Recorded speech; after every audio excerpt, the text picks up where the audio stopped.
Un gusto maravilloso poder hablar nuevamente con cada uno. Soy la hermana Emma.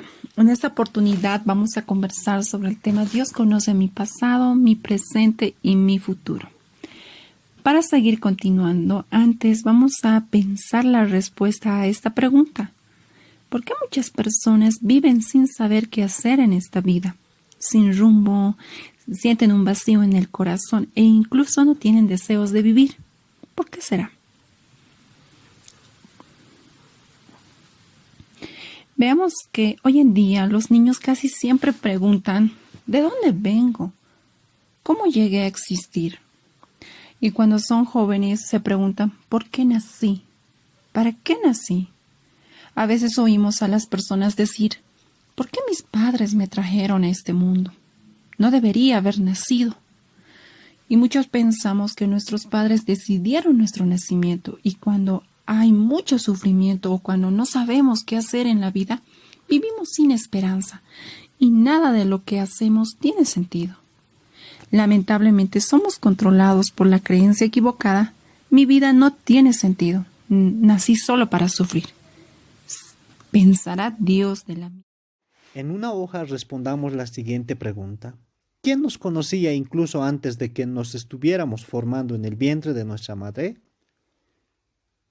En Jeremías 1:5, Dios le está diciendo a Jeremías, antes de formarte en el vientre de tu madre, yo ya te había escogido. Antes de que yo te creara y te diera la vida, yo ya te había elegido. Te había destinado para que seas profeta.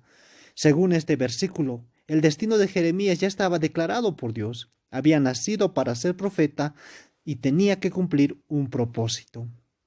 Dios planeó nuestro nacimiento y nos hizo por una razón. Nadie sabía cómo seríamos al nacer y nadie sabe cómo seremos de aquí a 20 o 30 años. Solo Dios conoce todo de nosotros. Él conoce nuestro pasado, nuestro presente y nuestro futuro. Solo Él es eterno. La verdad bíblica es que Dios nos hizo y nos dio la vida para hacer algo importante para Él y cumplir un propósito. Ahora veamos cuáles son las consecuencias de vivir según la creencia equivocada y según la... Si seguimos pensando según la creencia equivocada, mi vida no tiene sentido. Nací solo para sufrir. Hay consecuencias negativas tanto padres como para hijos. Si pensamos de esta manera, la consecuencia de los padres sería que harían todo como si la única razón para vivir fuera tener dinero. Estarían insatisfechos y en constante preocupación y estrés. Todo lo que podrían hacer sería una carga para ellos y un sacrificio doloroso.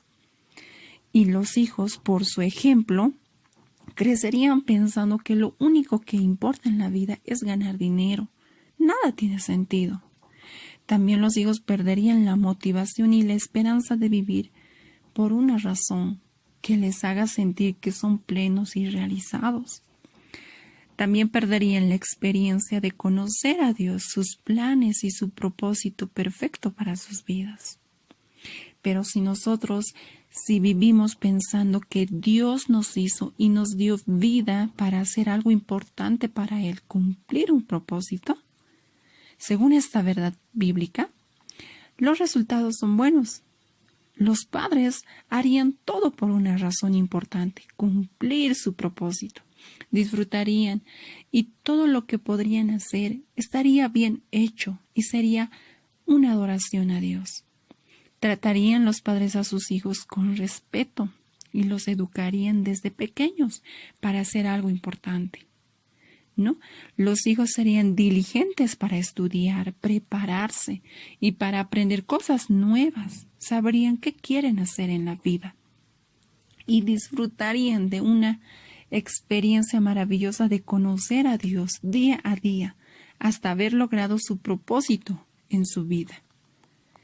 Veamos ahora cómo tenemos que vivir si pensamos que Dios nos hizo y nos dio vida para hacer algo importante para Él, cumplir un propósito.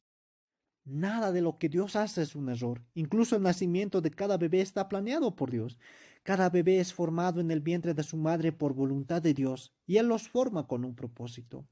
Dios es soberano. Esto significa que Dios es el Señor y hace lo que quiere en los cielos y en la tierra. Nadie le puede detener ni decirle, ¿qué has hecho? Solo Él puede decidir lo que pasará en el futuro desde el principio. En Génesis leemos que todo lo que Dios hizo era perfecto, pero ahora ya no es así, porque cuando Adán y Eva desobedecieron a su Creador, dejaron que el pecado y la maldad entre a este mundo. Desde entonces nos convertimos en enemigos de Dios. Ya no sabemos quiénes somos, para qué estamos en esta vida. Nos sentimos incapaces y sin saber qué hacer.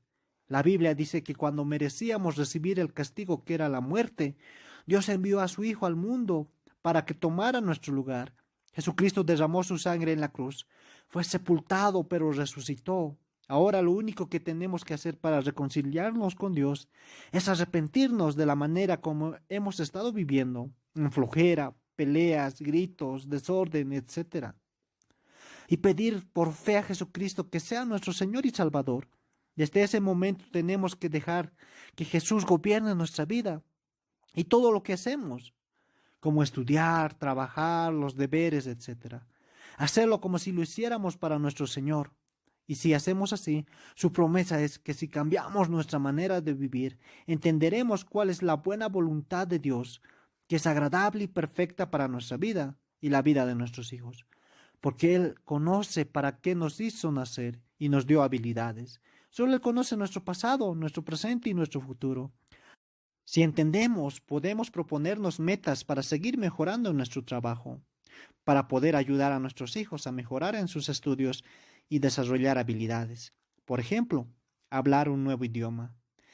Y habiendo entendido que Dios nos hizo y nos dio vida para hacer algo importante para Él y cumplir un propósito, tenemos dos retos para aplicar. Reto 1. Reto para los hijos. Decidan qué les gustaría aprender.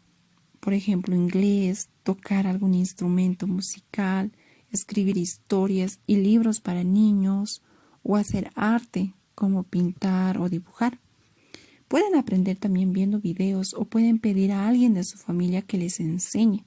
O si sus padres tienen la posibilidad, ellos pueden inscribirles a un curso. Ahora que han decidido, escriban su meta en una hoja. Por ejemplo, hasta abril del 2022 aprenderé a tocar guitarra viendo videos y practicando cada día 30 minutos con la ayuda de mi papá. ¿No? Entonces, en las metas deben poner fechas límites. Reto número 2. Continuar practicando las medidas de bioseguridad. Vamos a seguir continuando con esto. Usando barbijo al salir de casa, desinfectándonos las manos con alcohol o gel después de tocar cualquier objeto. La actividad que van a realizar es escribir en una hoja tamaño carta la verdad bíblica del tema.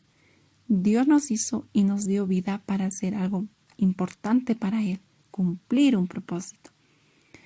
Muchas gracias por su tiempo. Hasta otra oportunidad.